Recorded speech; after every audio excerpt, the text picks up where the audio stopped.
Hello again. This will probably be the shortest video so far. I think what I'm going to do in the future is, or I guess starting now, kind of. I liked how the video where I did the song went through the whole thing and then just played at the end. I like how that went. But I also like how things where I just kind of talk about a concept and show some example like the last video ago.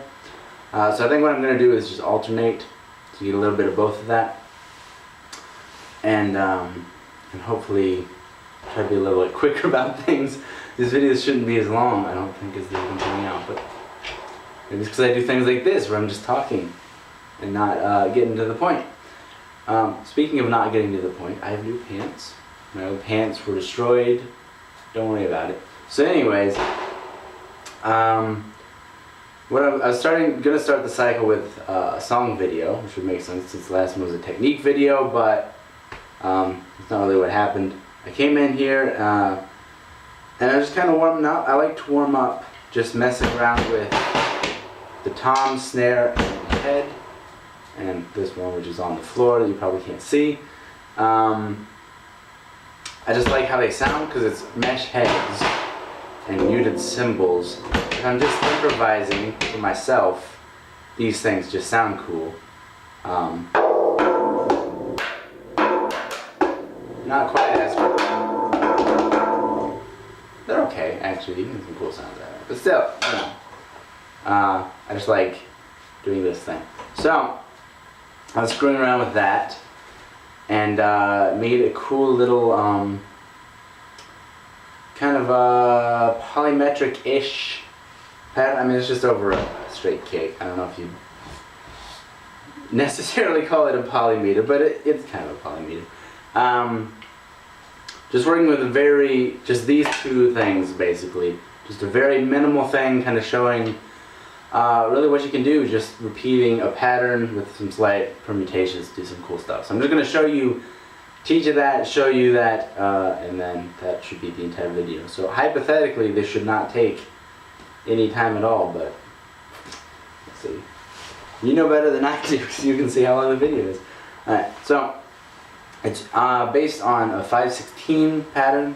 1, 2, 3, 4, 5. Okay? We've seen this before, so just 1, 2, 3, 4, 5, 1, 2, 3, 4, 5, right? It's based on that. It's 4 measures, and every time you're going to start with 2 of those.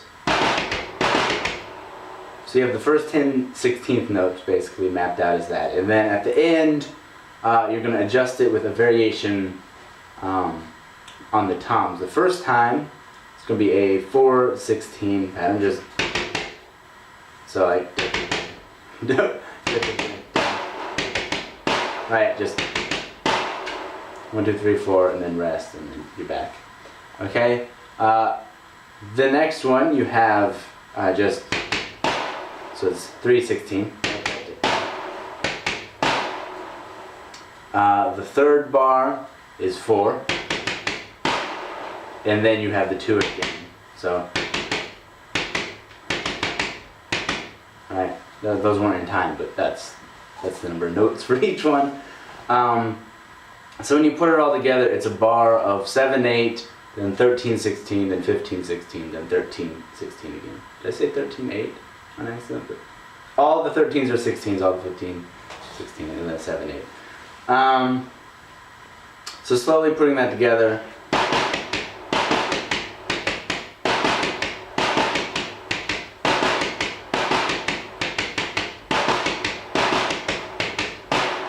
Pretty cool, right?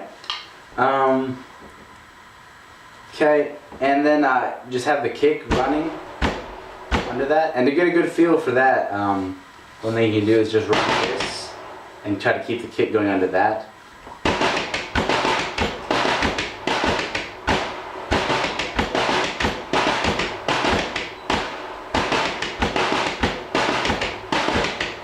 And that's just the 5/4 polyrhythm that's come up in almost every video so far. Just the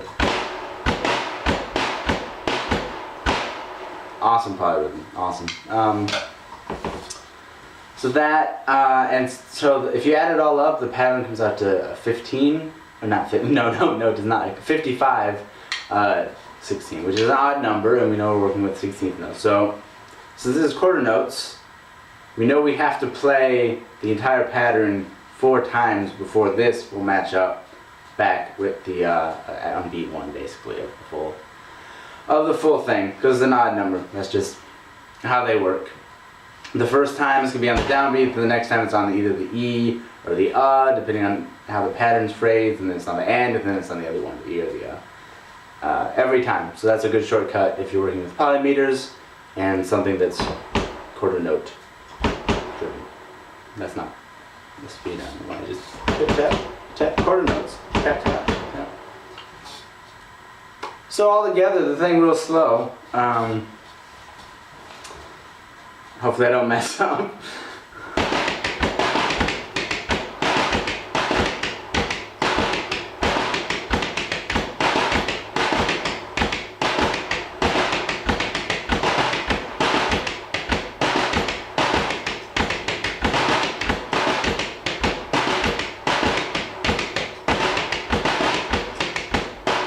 I did mess up. I did mess up.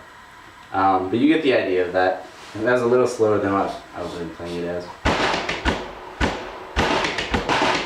That's a little bit better. So, I'll just play the full thing, I guess, and, yeah.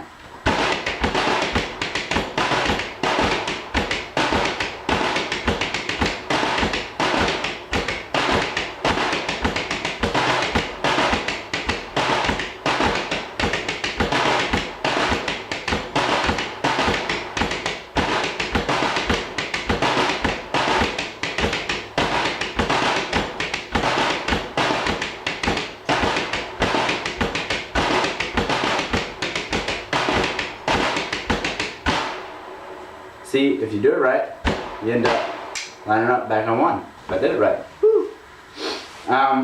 It's really simple.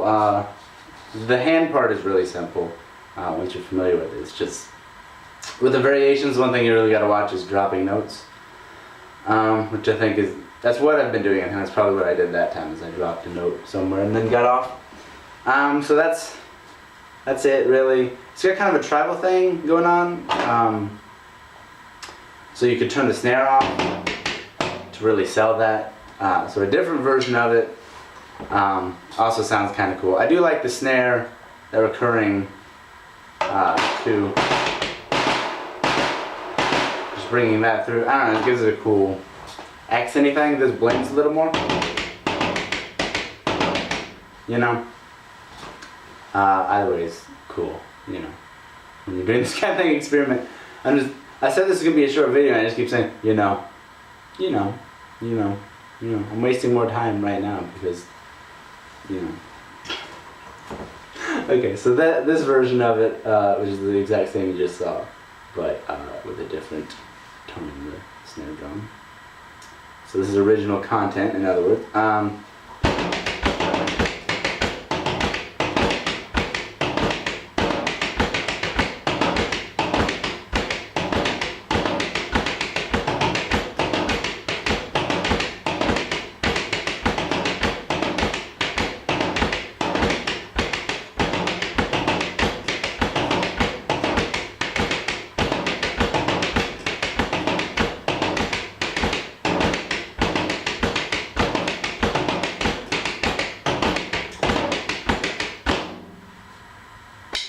So that's it. That's what I got for you. Very simple kind of compositional technique. Just take a couple voices, have a little pattern, vary that pattern, maybe run some quarter notes under it, and do this, do that, just do that, toggle that, changes everything. Okay.